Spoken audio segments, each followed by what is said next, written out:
قربانیاں بہت ہوئی ہیں، لیکن اس میں رسول اللہ کے گھر والوں کی جو قربانیاں ہیں وہ ایک الگ رنگ رکھتی ہیں۔ ہمارا اسلامی سال محرم سے شروع ہوتا ہے اور ذی الحجہ پر ختم ہوتا ہے، لیکن ان دونوں مہینوں میں آپ ایک تاریخ یاد رکھتے ہیں۔ محرم کا چاند نظر آتے ہی ہر علاقے میں جہاں جہاں اہل سنت و جماعت ہیں وہ اہل بیت اطہار کی قربانیوں کا ذکر شروع کر دیتے ہیں۔ سیدنا امام علی مقام سید الشہداء امام حسین رضی اللہ تعالیٰ عنہ کا ذکر خیر شروع ہو جاتا ہے، ان کے اہل خانہ کا ذکر شروع ہوتا ہے، بلکہ عام ذہنوں میں محرم کے آتے ہی کربلا کا تصور بھی آ جاتا ہے۔ جنگیں تو بہت ہوئی ہیں، لیکن کربلا کی بات ایک الگ انداز رکھتی ہے۔ اسی طرح ذی الحجہ کے مہینے میں واقعات تو بہت سارے رونما ہوئے ہیں، لیکن اس مہینے میں اگر سب سے زیادہ کوئی بات یاد رکھی جاتی ہے تو وہ حضرت ابراہیم کی طرف سے دی جانے والی حضرت اسماعیل کی قربانی علیہم الصلاۃ والتسلیم۔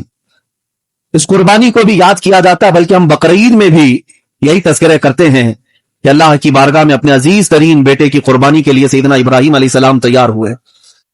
وہ 10 ذی الحجہ کو ہے اور یہ 10 محرم الحرام کو ہے، دونوں 10 تاریخ کو ہے۔ اسلامی سال شروع ہوتا ہے قربانی کے مہینے سے، اسلامی سال ختم بھی ہوتا ہے قربانی کے ذریعے سے۔ اس سے ایک عظیم درس ہے میرے عزیزوں، ایک عظیم درس ہے۔ یہ شہادت گہے الفت میں ہے قدم رکھنا، لوگ آسان سمجھتے ہیں مسلمان ہونا۔ یہاں پر قدم قدم پر تمہاری آزمائشیں ہیں، اور بغیر قربانی دیے ہوئے اگر تم یہ سمجھتے ہو تو قرآن کیا کہتا ہے سنو۔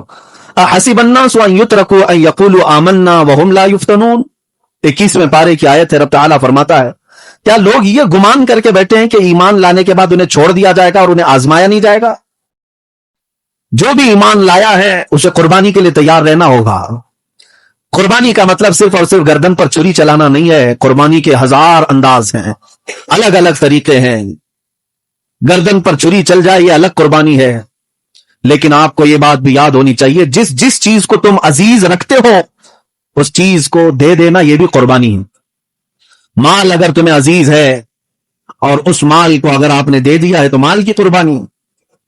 اگر وقت دیا ہے، وقت نہ ہونے کے باوجود اللہ کی بارگاہ میں وقت کی قربانی دیا ہے، اولاد کی قربانی دیا ہے، شہر کی قربانی دیا ہے، یعنی اپنا وطن چھوڑ دیا، یہ ہجرت کر گیا، اپنے وطن کی قربانی دیا۔ قربانی کے بہت انداز ہیں، لیکن یہ طے نہیں ہے کہ تمہارے ساتھ کون سی قربانی کا امتحان لیا جائے گا۔ جس کا ایمان جس قدر اعلیٰ ہو اس سے اسی طرح کی قربانیاں لی جائیں گی، امتحانات ہوں گے۔